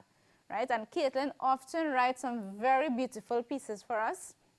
So this was very well written, interesting, you know, from beginning to end. You wanted to keep reading. It was really captivating. Great job there, Caitlin. Right? We did ask Caitlin if the story was true. Her mom responded, though. Right? She said it was inspired by probably an event that occurred, but not necessarily true. Right? So good job, Caitlin. Keep up the excellent work. And all of our students, you know, who are so determined and diligent on our Edmodo class. We really do appreciate all your efforts. Let's see if we can get in another piece. There I was, watching a horror movie with my family. Can we just go to the screen, guys? There I was, watching a horror movie with my family. Immediately, I was transported back to the day I saw and heard ghosts. My parents had left me alone that Friday night. They went out to a dinner line with their boring friends, right? The night was overcasted. Not a twinkling star or the milky white moon was seen. Light drops of rain drizzled on my ruby red galvanized. Engrossed in a series of unfortunate events, I didn't bother about the rain. When I glanced at the circular clock, I realized that it was past my bedtime. It was 10 o'clock. As I lay down on my bed, I heard my parents' voices. Immediately, I ran down the steps saying, "Mom, Dad, you're home?" As I opened the door, I was astonished. Their vehicle was not in the garage, and they were not home. I thought that my mind was playing with me, so I ran back to bed. I went on my phone and messaged my parents. They said that they will be back in an hour. right? A suggestion here, probably insertion of a dialogue would have been great, right? Instead of reported speech in this case, right? Remember, in your narrative pieces, you are free to insert dialogue. That really helps with characterization. Let's move on. I went back to sleep. At around 10:30, I woke up to get some milk. I slowly walked down the flight of stairs and walked towards the fridge. I took out the milk. I stretched to get a cup to pour some milk. As I looked behind me, I saw. So I'm going to pause there. A little bit of repetition going on, or a little bit too much about the milk you are telling us here, right? Let's move on. I saw a ghost. It was red and was bald head. And I'm going to pause there. So you are seeing here directly that it is being told it was red and bald head, right? Or it was a ghost, right? It's great to sometimes create suspense or not tell the reader directly, you know, what's going to happen, right? So you can find a clever way to share about your character, you know, or that part in your story that's really going to get to the climax without directly telling us, okay? That's just my 2 cents there. I'm going to go ahead. I stood still and stared. With my eyes deceiving me, I looked again. I wasn't dreaming. Every inch of me was trembling. Chills ran up and down my spine. My eyes bulged as I couldn't believe myself. A few minutes later, the ghost flew through the wall. I was in a daze. When the ghost left, I fell to the ground as my knees were gelled. I like that expression. As I fell, I woke up to reality. I immediately raised up and heard my parents' vehicle. They attempted to remain quiet because they thought that I was asleep. They were startled by me sitting on the couch. "Why are you awake, Sally?" my mom angrily asked. It was 11:30. My mom and dad came in and locked the door. When I was going to sleep, I heard your voices, so I came downstairs. When I opened the door, you all were not there. When I came down for some milk, I saw a ghost behind me and I fell. Then I saw that you arrived home. I said, Mom apologized to me for yelling at me. My mom, dad, and I immediately went to pray. My dad warned me that if I see any more ghosts or hear something, recite and then tell them. After this, I became a better Muslim and never saw a ghost again. Okay, it was written by Solara Bisnath. So Solara, nice idea for your story. How can you improve on the story though? Aside from the current comments made throughout the story, looking at this last paragraph here, right, you don't necessarily have to retell, you know, the story at the end of it. Now, remember, it's the reader who's actually reading the story and not your mom and dad. You know, you don't have to reiterate what happened throughout your story. Instead, you can come up or look at one of the ways that we talked about, you know, and how to end the story, right? So this, you know, that lesson will definitely come in handy in this case, right? Using one of those ways instead of reiterating and telling us over, you know, what happened throughout the story. We already know this, so it's just creating repetition. And let me just see if I can read my final piece. And actually, I will read this final piece. As the light bulb in the sky was switched off, darkness began creeping in stealthily like a burglar not wanting to make a sound. I want you guys to really pay attention to the use of descriptive and figurative language in this piece. Very well done. All right, let's go on. There was a serene mood in the atmosphere. I was in my spacious room that Monday night on my cozy bed playing stimulating games on my Samsung phone. Suddenly, a dreadful and eerie sound emanated from the woods directly behind my home. I heard a strange woo sound. Who or what could it be? My curiosity got the better of me, and I wanted to investigate what was it. Right, so there's a minor spelling error here.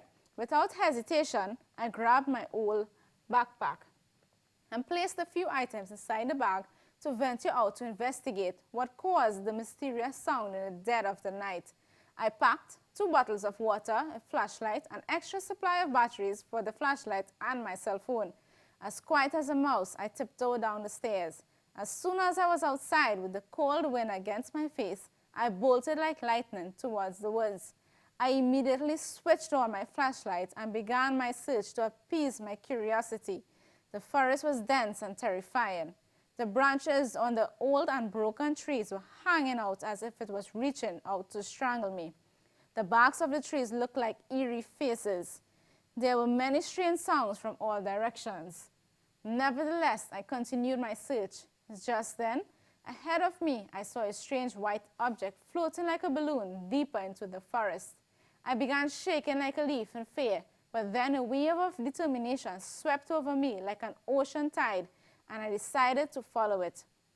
I turned off my flashlight and used the aura emanating from the mysterious object as my light to follow it. I kept a safe distance between myself and this mysterious object. A few minutes later, I decided that I needed to confront it.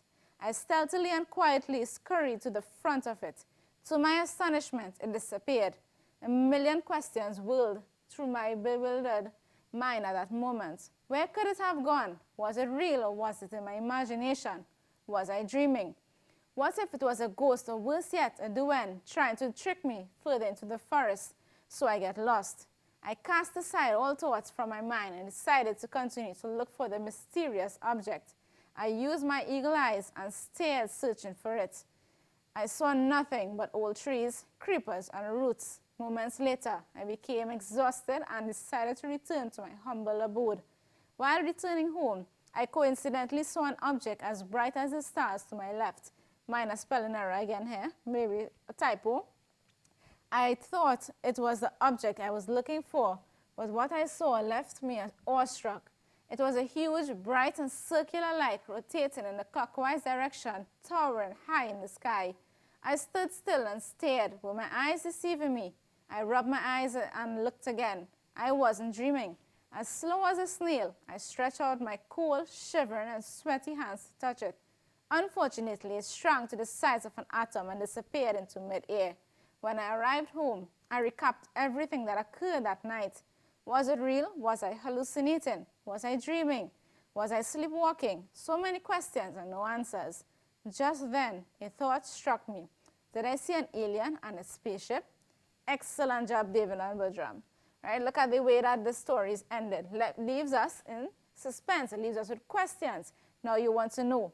So if you look at the story, throughout the story, everything was, aside from well written, proper use of capital letters, punctuation marks, just a couple minor spelling errors, probably rereading would have solved that problem, right? And excellent use of descriptive language. This is what we want when we are reading the story, to really be captivated and engrossed in that story from beginning to end, right? So like I said, excellent job to all of our students. They are very hardworking. Those of you who aren't yet on our Edmodo class, feel free to join us. Parents, you're also welcomed to join the class. So I'm just going to get that code for you there, right? So it's easy, 3 steps for both parents and students. Just wait for approval on the request to join the class, and you will be able to partake in all quizzes. So guys, that brings us to the end of today's episode for mathematics and creative writing. But we will be back on Monday with some more ELA and mathematics. So I do hope that you have a great weekend, right?